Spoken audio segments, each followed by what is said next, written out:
तो कहानी वहीं से शुरू होती है जहाँ पे क्योका बोलती है तो हम ट्रेनिंग सेशन शुरू करते हैं। तो इसके बाद हम देखते हैं कि हिमारी अपने टारगेट्स को मारना शुरू कर देती है और दूसरी तरफ देखते हैं कि सहारा और सू आपस में ट्रेनिंग कर रही होती है।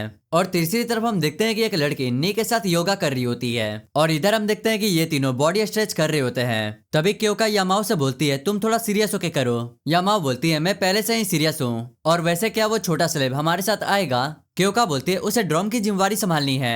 तभी टिंका बोलती है वो घर के कामों में काफी प्रोफेशनल है। तभी यामाओ बोलती है तो क्या तुम्हें अपनी एबिलिटी की प्रैक्टिस नहीं करनी चाहिए। क्योका बोलती है मैं कल इस पे ध्यान दूंगी। अब आगे हमें एक और लड़की को दिखाया जाता है और बंदी ने अपने टारगेट्स को पूरा उखाड़ पखाड़ देती है। हिमारी उस लड़की से बोलती है तुम तो सच में काफी अमेजिंग हो। साकी हिमारी से बोलती है अपने टारगेट्स पे और भी ज्यादा ध्यान लगाने की कोशिश करो। हिमारी बोलती है मुझे एडवाइस देने के लिए तुम्हारा शुक्रिया। तभी वहाँ पे याचिहो आकर बोलती है तुम काफी ज्यादा मेहनत कर रही हो। हिमारी उसे बोलती है आखिर तुम यहाँ पे क्या कर रही हो। याचिहो उसके टारगेट्स को देखते हुए बोलती है तुमने काफी वीक परफॉर्मेंस किया है, अगर तुम चाहो तो मैं तुम्हारी ट्रेनिंग में थोड़ी सी मदद कर सकती हूँ। हिमारी बोलती है नहीं मुझे नहीं चाहिए क्योंकि मुझे एक ट्रेनर पहले से ही मिल चुकी है। और इधर हम देखते हैं कि सू और सहारा आपस में भिड़ी हुई होती हैं। तभी वहाँ पर क्योका आकर बोलती है बस इतना काफी है। तभी सहारा बोलती है तुम अपने एबिलिटी के बिना भी काफी ज्यादा स्ट्रॉन्ग होती जा रही हो। तो अब आगे हम देखते हैं कि सहारा क्योका से अब भिड़ने वाली है और वहाँ पे सहारा ना अपने एबिलिटी को भी एक्टिवेट कर लेती है और इसके बाद क्योका के ऊपर पंच से हमला करती है पर क्योका उसे पकड़ के आराम से नीचे पटक देती है।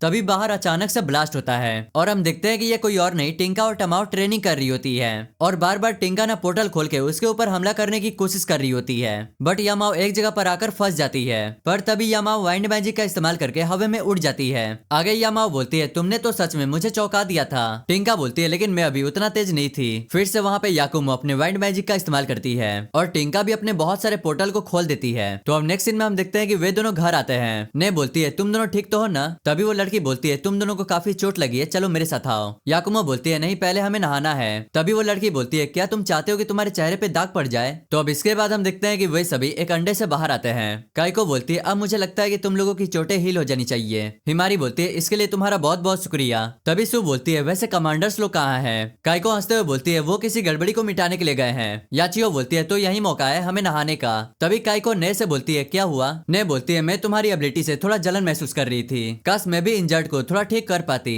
तभी काइको बोलती है नहीं मेरी एबिलिटी से तुम्हारी एबिलिटी काफी अच्छी है, मैं बस चोटों को हील करती हूँ, लेकिन तुम वो हो जो पहली होने से उन्हें रोक देती हो। ने मुस्कुराते हुए बोलती है मुझे लगता है कि आप सही कह रहे हो। काइको बोलती है तो हमें भी बाकी लोगों के साथ नहाने चलना चाहिए। तो अब आगे हम देखते हैं कि यूकी उन सभी के लिए खाना लगा रहा होता है। तभी वहाँ पर याकुमो आती है और यूकी उसे बंधा हुआ देखकर काफी ज्यादा हैरान हो जाता है। याकुमो बोलती है क्योका और टिंका ने मुझे बांध दिया और मैं भाग भी नहीं सकती, उन दोनों ने मुझे धमकाया है, तो क्यों ना तुम मुझे आजाद क्यों नहीं कर देते।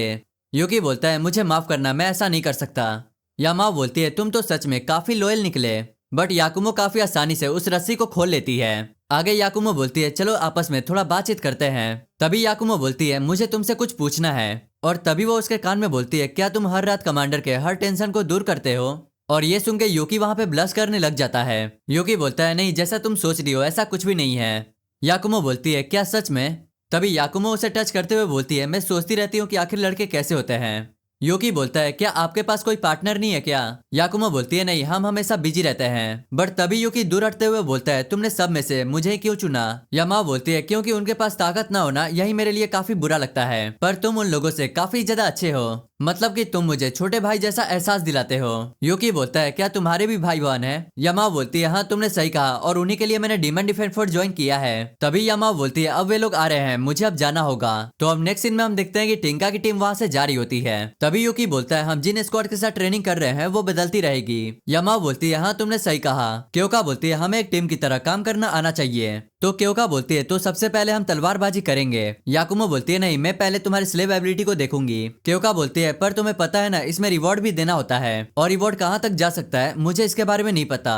याकुमो बोलती है लेकिन मुझे इससे कोई प्रॉब्लम नहीं है। क्योका अपने मन में बोलती है इसे डराने के बाद भी ये नहीं मान रही है। तो इसके बाद याकुमो यूकी के ऊपर जाकर बैठ जाती है और जैसे ही याकुमो उसके सिक्कर को पकड़ती है बंदा ट्रांसफॉर्म हो जाता है और हम देखते हैं कि वहाँ पे यूकी के पंख भी निकल आए होते हैं और तभी वहाँ पे यूकी हवा में उड़ जाता है और वे लोग उड़ते हुए काफी ऊंचाई पर आ गए होते हैं। याकुमो बोलती है उड़ना मजेदार है ना। यूकी बोलता है तुम हवा को कंट्रोल करती हो है ना। याकुमो बोलती है हाँ तुमने सही कहा। यूकी बोलता है अगर मैं फुल स्पीड से उड़ूं तो बुरा तो नहीं मानोगी। यामाओ बोलती है बिल्कुल भी नहीं। तो इसके बाद यूकी काफी स्पीड से उड़ना शुरू कर देता है। यामाओ बोलती है ये तो सच में इसकी रफ्तार तो काफी तेज है। तभी वहाँ पे यामाओ ना अपने एबिलिटी से भी उसे मैच कर देती है और इससे यूकी ना लाइट के स्पीड से उड़ रहा होता है। याकुमो बोलती है मैं खुद से भी इतना तेज नहीं उड़ पाती। तभी यूकी की नजर ना कुछ सुकियों के ऊपर जाती है और बंदा ना पल भर में ही उन्हें खत्म करके उड़ जाता है। तो अब आगे हम देखते हैं कि वे लोग एक जगह पर आकर रुक जाते हैं और हम देखते हैं कि यूकी काफी ज्यादा थका होता है। तभी वहाँ पर यामाओ अपने कपड़े उतारने लग जाती है। यामाओ बोलती है मुझे लगता है कि रिवॉर्ड देने का समय आ गया है। मुझे लगता है कि मैं तुम्हें हर जगह से छूने वाली हूँ। तभी यामाओ अपने मैजिक से उसके कपड़े भी उतार देती है और इसके बाद यामाओ ना अपने बॉडी से उसे टच करने लगती है और भाई ये रिवॉर्ड वाला सिस्टम काफी देर तक चलती है। तो अब आगे हम देखते हैं कि वे दोनों वापस आ जाते हैं। याकुमो बोलती है मुझे लगता है कि मेरी फॉर्म में तेज हमला करने के लिए काम आ सकता है। क्योका बोलती है हाँ मैं याद रखूंगी कि तुम तेज उड़ सकती हो। यामाओ बोलती है कभी कभी हम इसे टेस्ट करते रहेंगे। तभी क्योका बोलती है अब हम अगला 10th स्क्वाड के साथ ट्रेनिंग करने वाले हैं। यूकी अपने मन में बोलता है ये तो सुप्रीम कमांडर के स्क्वाड है और आखिर उनकी ट्रेनिंग कैसी होने वाली है। तो इसी के साथ यहीं पे ये वाला एपिसोड एंड हो जाता है।